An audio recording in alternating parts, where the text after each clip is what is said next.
Vídeo de hoje do canal do Nicola te conta sobre um aumento grave no valor da dívida do Corinthians.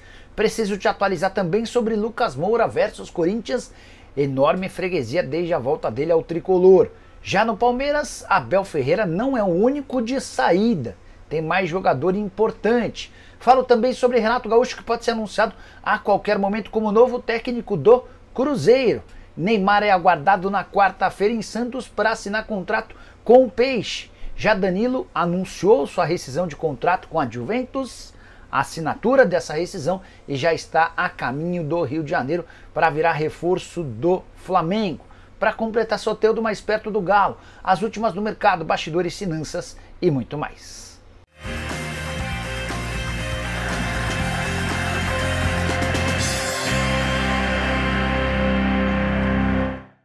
Fala aí pessoal, sou Jorge Nicola, bem-vindos a mais um vídeo do canal, sempre bom ter vocês por aqui, sem perder tempo, só pedir para deixar like, se inscrever no canal e ativar as notificações. Bora começar o vídeo com aquele tradicional giro de notícias. A primeira informação sobre as doações para o financiamento do estádio do Corinthians. Primeiro mês de doações com 33 milhões e 800 mil reais arrecadados. Já no segundo mês, apenas 2 milhões de reais. Organizadores da campanha da vaquinha virtual extremamente preocupados que o Corinthians não baterá os 700 milhões sonhados. Isso já era óbvio há bastante tempo. A grande questão é como fazer para pelo menos bater 100 milhões de reais. Eu já não tenho essa expectativa. Quero contar também que a Record liderou a audiência em São Paulo com a transmissão de São Paulo 3, Corinthians 1.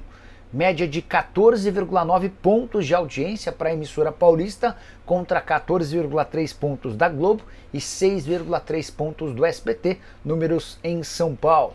Já Anderson Talisca é outro brasileiro a trocar a Arábia Saudita.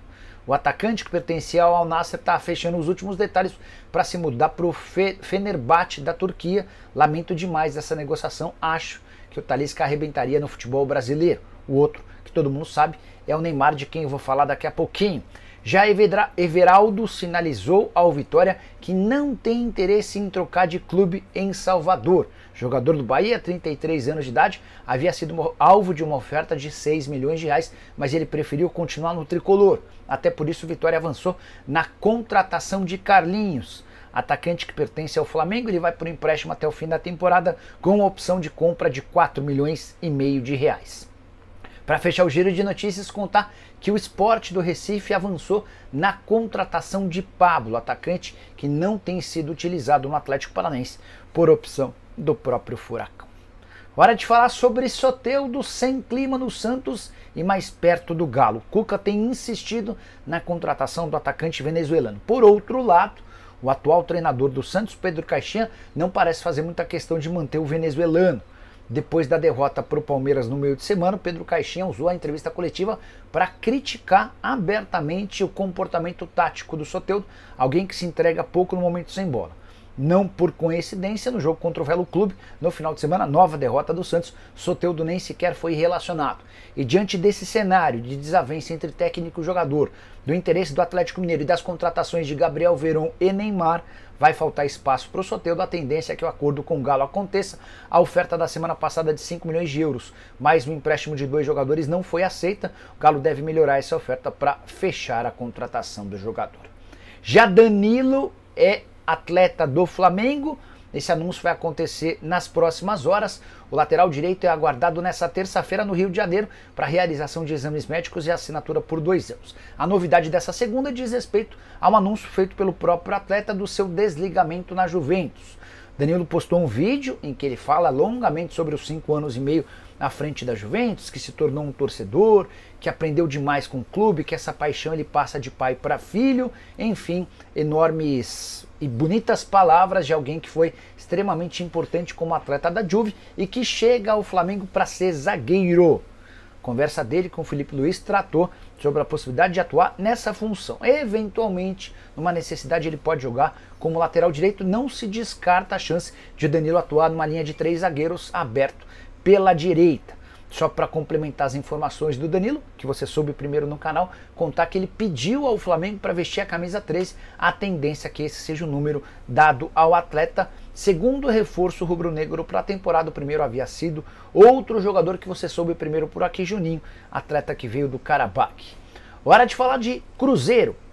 É grande a chance de Fernando Diniz ser demitido nas próximas horas. Desempenho horroroso, muita pressão, críticas do torcedor.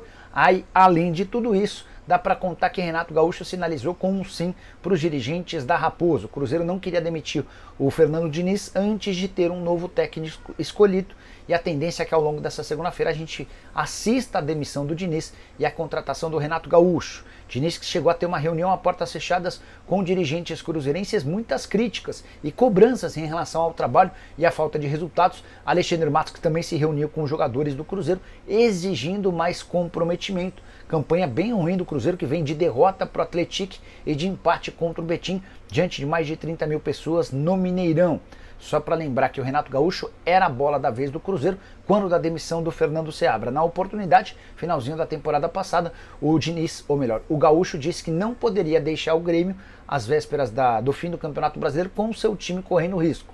Acabou a temporada, ele não renovou o contrato por lá, ficou à disposição e será anunciado muito em breve. Hora de falar sobre saídas no plural do Palmeiras. Primeira delas, e mais importante, Abel Ferreira deixou bem claro, depois da derrota para o Novo Horizontino no último sábado, que esse será seu último ano como treinador do Palmeiras, colocando um ponto final nas especulações e no sonho da Leila Pereira de renovar seu contrato até dezembro de 2027. Que a Leila use esse período de praticamente um ano, em que ela sabe que vai perder seu técnico para trabalhar a sucessão e já escolher um outro treinador com características ou estilo parecido ao do Abel, para que essa sucessão seja menos complicada possível. Outra saída para já, iminente. O Abel, depois da derrota para o Novo Horizontino, afirmou que comemora a volta do Piquerez, alguém para ele super importante. Lateral que ficou de fora por mais de 6 meses devido a uma lesão no joelho. Foi relacionado e ficou no banco de reservas contra o Novo Horizontino e deve ganhar oportunidades a qualquer momento. Diante desse cenário, o Abel vai decidir nos próximos dias sobre quem negociar, ou Caio Paulista ou Vanderlan. A ideia é ter 2 e não 3 laterais esquerdos. Tô para dizer para vocês que talvez a decisão nem seja só do Abel. Vai depender também muito do nível de propostas que os dois atletas receberem. O Vanderlan, muito mais jovem, com 22 anos, talvez seja capaz de atrair propostas financeiramente melhores ao Palmeiras. Só para lembrar que nessa temporada o Verdão utilizou o Vanderlan em 2 partidas como titular e o Caio Paulista em outras 2. Com o Vanderlan, 2 vitórias nos clássicos contra Santos e Portuguesa, com o Caio Paulista 1 empate e 1 derrota. Hora de falar sobre Lucas Moura, que fez o Corinthians de freguês mais uma vez. Desde que retornou ao Brasil, Lucas Moura não perdeu para o Timão. Foram 6 jogos com 5 vitórias e 1 empate. O jogo em que ele mais brilhou foi o desse domingo. Vitória por 3-1 no Morumbi, diante de 55 mil pessoas. O Lucas Moura abriu o placar de cabeça, 1,72 m, subiu lá em cima mais que todo mundo para fazer 1-0.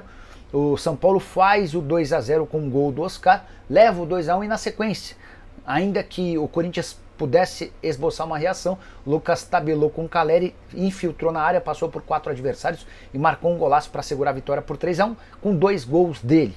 Desde que retornou, além dessas 5 vitórias e 1 empate, o Lucas Moura marcou 5 gols em clássicos contra o Corinthians dos 14 que o Tricolor fez. Esse resultado coloca o São Paulo com 7 pontos no Campeonato Paulista, por ter um jogo a menos do que os demais contra a Inter de Limeira. Se houver vitória nesse jogo, o São Paulo, na teoria, assume a liderança geral do Campeonato Paulista. Importante contar também da gozação dos São Paulinos em relação ao Corinthians, que perdeu no sábado na final da Copa São Paulo e no domingo também no Campeonato Paulista. A brincadeira é que o Corinthians apanhou no sábado e apanhou no domingo na base e no profissional. Hora de falar sobre o Corinthians. Romeu Tuma Júnior, presidente do Conselho Deliberativo do Corinthians, assegura que a dívida alvinegra sob o comando de Augusto Melo cresceu 450 milhões de reais em apenas um ano. Segundo o presidente do Conselho Deliberativo, a frase é essa aqui, ó: nessa atual gestão já teve 450 milhões de dívida em menos de um ano. Alguém precisa dar um freio nisso aí, fecha aspas, talvez por conta desse número assustador, assombroso, que o Augusto Melo decidiu não mais contratar atletas nesse ano. O Corinthians, depois de investir pesado em 2024, não tem contratações para 2025. Segundo o Romeu Tuma, a dívida atual do Corinthians gira na casa dos 2,5 bilhões de reais, de longe a maior dívida do futebol brasileiro. O Augusto Melo, depois da derrota para o São Paulo no Morumbi, falou pouco sobre o jogo, preferiu abordar temas ligados à política e também a Romeu Tuma Júnior, a quem acusa de tentativa de golpe, abre aspas, para o presidente. Eles querem dar um golpe para colocar o candidato deles na minha cadeira. Até o final da semana vocês vão saber quem é. E eu não boto minha mão no fogo por ninguém. Quem colocou esses caras, os vice-presidentes, fui eu. E eles estão traindo a minha confiança e tudo que eu fiz por eles. Se tivesse algo de errado, eu seria o primeiro a entregar o cargo.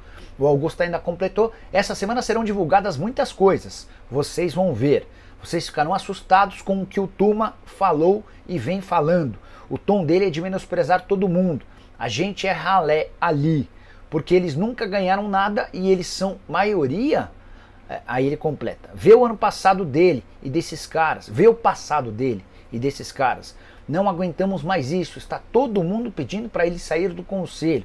Ele contaminou os processos e advogou em causa própria, criou tumulto.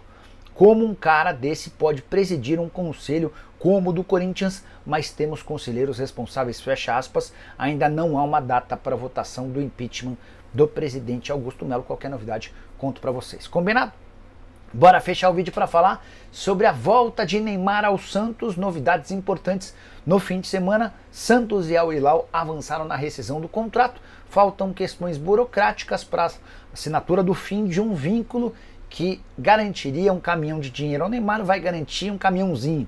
É que o Neymar vai levar uma grana para a rescisão do contrato, mas menos do que os 384 milhões de reais a que ele teria direito até junho. Com isso, o Neymar é aguardado até quarta-feira na Vila Belmiro para realização dos exames médicos e assinatura do contrato até a metade da temporada. A expectativa no Santos é de que o Neymar esteja à disposição para a estreia em 5 de fevereiro, jogo contra o Botafogo de Ribeirão Preto no Campeonato Paulista, à pressa dos dois lados, do Santos para colocar o craque para jogar e do Neymar para provar ao mundo que ele ainda tem condição de atuar em alto nível. Mas, Nicola, por que um contrato tão curto? Obviamente que o Neymar não vai citar isso, mas ele quer jogar muita bola no Santos, provar que pode voltar a atuar em alto nível para estar à disposição de um grande clube no futebol europeu. O sonho da vida do Neymar é voltar ao Barcelona. Para isso ele precisa jogar muita bola nesses próximos meses. De qualquer forma, o Santos já se beneficia com o retorno do atleta, ainda que por um período curto. A Umbro, fornecedora de material esportivo, já foi avisada para confeccionar mais camisas, porque imagina-se um boom de vendas nos próximos dias. Os patrocinadores do Santos também foram chamados e terão a obrigação de aumentar os valores se quiserem continuar no uniforme do Peixe. Enquanto isso, dirigentes santistas estimam que terão muito mais facilidade em trazer jogadores a partir da presença do craque. Agora é aguardar as cenas dos últimos capítulos da rescisão na Arábia Saudita para seu anúncio triunfal pelo Peixe. Você acha que o Santos muda de patamar? Para mim, muito. O Santos passa a ser, inclusive, favorito ao título do Campeonato Paulista com a presença, na minha opinião, do melhor jogador brasileiro em atividade há bastante tempo. Curtiu o vídeo? Não esquece de deixar like, de se inscrever no canal. Nos encontramos à tarde. Tchau!